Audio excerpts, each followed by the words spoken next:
नवोदय की तैयारी करने वाले सभी विद्यार्थियों को नमस्कार। तो गणित में आज अपना टॉपिक है लाभ और हानि। टारगेट 25 में से 25 नंबर अंक प्राप्त करने हैं। तो लाभ और हानि अपने आम बोलचाल में आप सभी बच्चे समझते हो कि लाभ यानी फायदा होना, हानि यानी नुकसान होना। अब इसके बाद अपने इस प्रश्नावली में दो चीजें बार बार आएगी, क्रय मूल्य और विक्रय मूल्य। क्रय मूल्य किसे कहते हैं और विक्रय मूल्य किसे कहते हैं। वस्तु के खरीदने के मूल्य को क्रय मूल्य कहते हैं और वस्तु के बेचने के मूल्य को विक्रय मूल्य कहते हैं। जैसे कोई एक पेन है, ये एक दुकानदार 20 रुपए में पेन लाया, तो दुकानदार ने 20 रुपए में खरीद कर अपने को 25 रुपए में पेन बेच दिया।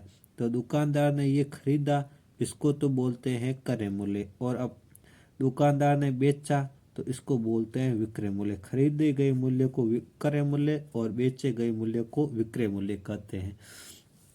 अब अपने प्रश्नावली में लाभ और हानि।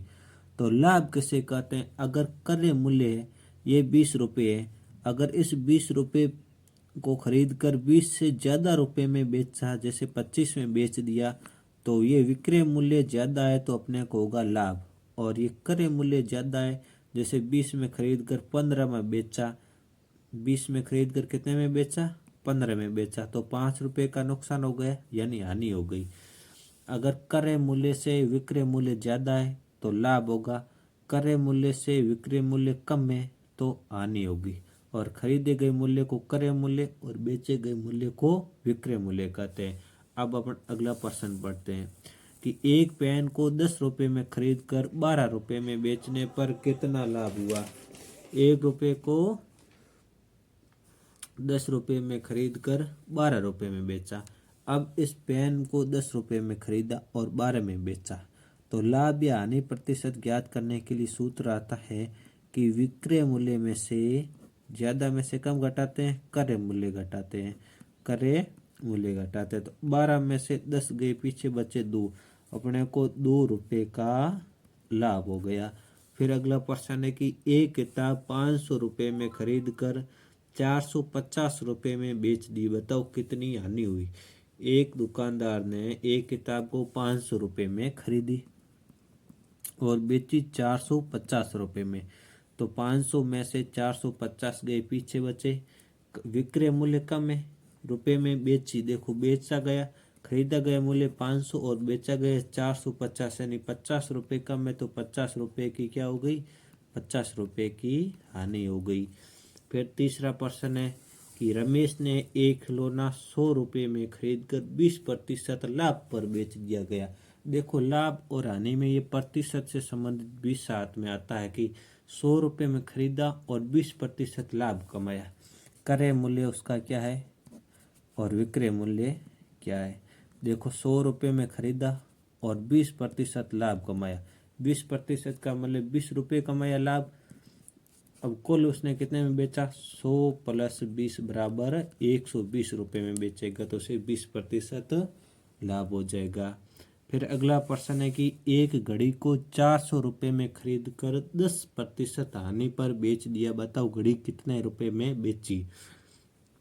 घड़ी को खरीदा था 400 रुपए में, कितने में, 400 में, और हानि हुई है उसको 10%, कितने प्रतिशत, 10%। 10% का मतलब प्रत्येक 100 पर इसको 10 रुपए की हानि हो रही है, प्रत्येक 100 रुपए पर 10 रुपए की हानि हो रही है। तो 400 रुपए पर 40 रुपए की हानि हो जाएगी। अगर 40 रुपए की हानि हो जाएगी तो वो वस्तु बेचेगा, 400 में से 40 गएंगे, घटाएंगे, तो पीछे बचेंगे 360 रुपए। अब उसने 400 में खरीद कर 10% की हानि, यानी प्रत्येक 100 पे 10 रुपए की हानि हो रही है, तो 400 पे 40 रुपए की हानि हो जाएगी, और 400 पे 40 रुपए की हानि हो जाएगी, तो उसको 400 में से 40 गए, 360 रुपए में बेचेगा। अगला प्रश्न है एक वस्तु को 20% लाभ पर 600 रुपए में बेच, तो उस वस्तु का क्रय मूल्य ज्ञात कीजिए। अब अपने को विक्रय मूल्य यहाँ पर दिया है और क्रय मूल्य, ये जो 600 रुपए दिया ये विक्रय मूल्य, और अपने को क्रय मूल्य यानी कितने में खरीदी गई, उसने 20% लाभ पर अगर वो वस्तु 100 रुपए में खरीदता तो 20% लाभ कमाकर 120 रुपए में बेचता। इसी प्रकार 120% ये 600 रुपए है, तो अपने को 100% ज्ञात करना है। कितने प्रतिशत ज्ञात करना है? 100% ज्ञात करना है। तो 600 तो है 120% और अपने को ज्ञात करना है 100%। तो 0 से 0 कट गया, यहाँ पर रह गया 6000 हो गया, 600 गुणा 10 6000 हो गया। और भाग देना है 12 का, 12 का भाग 60 में 5 बार गया, 500 रुपये आ गया। ये क्रय मूल्य आ गया। 500 रुपये क्या आ गया? क्रय मूल्य। उस वस्तु को 500 रुपये में खरीदा और 20% लाभ कमाया तो वो 600 रुपये में बेची। अपने को ये दिया था कि 600 रुपये में बेची गई है और 20% लाभ कमाया है, तो उसका क्रय मूल्य ज्ञात कीजिए। तो क्रय मूल्य क्या आ गया? 500 रुपये आ गया। अब अपन अगला प्रश्न देखते हैं। एक साइकिल को 4000 रुपये में खरीद कर 4540 रुपये में बेचने पर कितना लाभ हुआ? यहाँ पर जिस प्रकार अपने प्रतिशत निकाला वो प्रतिशत निकालना है अपने को और लाभ भी ज्ञात करना है। तो सबसे पहले ये है कि 4000 रुपये में साइकिल को खरीदा और बेचा कितने में? 4540 में, यानी ज़्यादा रुपये में बेचा तो सीधा लाभ हो रहा है। क्या हो रहा है? लाभ। अब कितने रुपये का हो रहा है ये ज्ञात करना है। 0 में से 0 गया, 4 में से 0 गया 4, 5 में से 0 गया 5 और 4 में से 4 गया, पीछे बचा 0। 540 रुपये का लाभ हुआ। कितने रुपये का लाभ हुआ? 540 रुपये का लाभ हुआ।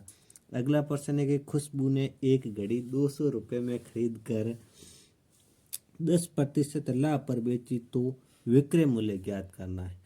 अब 200 रुपये उसका क्रय मूल्य है और विक्रय मूल्य ज्ञात करना है। लाभ कितना हो रहा है? 100 रुपये पर उसको 10% का 10 रुपये का लाभ हो रहा है। तो 200 पे हो जाएगा 10 का और हो जाएगा 200 रुपये पर हो जाएगा कुल 20 रुपये का लाभ हो जाएगा। अगला प्रश्न अपना है कि एक लड़के ने 100 रुपये में एक वस्तु खरीद कर 20% की हानि पर बेची तो क्रय मूल्य ज्ञात कर। अपने को यहाँ पर पहले प्रश्न देखना है कि पूछा गया है, क्रय मूल्य पूछा गया है और वस्तु का विक्रय मूल्य दिया हुआ है, यानी खरीद कर 100 रुपये में खरीदा तो ये 100 रुपये उसका विक्रय मूल्य हो जाएगा। अब 20% की हानि पर बेची, कितने प्रतिशत की हानि पर बेची? 20% की हानि पर बेची है। अगर 100 रुपये में खरीदी गई है और 20% की हानि पर बेची है तो 20 रुपये की हानि हो गई, तो उसका विक्रय मूल्य हो जाएगा 80 रुपये। विक्रय मूल्य क्या हो जाएगा? 80 रुपये। विक्रय मूल्य यानी उसने 80 रुपये में उस वस्तु को बेचा है। इस प्रकार ये अपने लाभ और हानि का वीडियो कंप्लीट हो गया।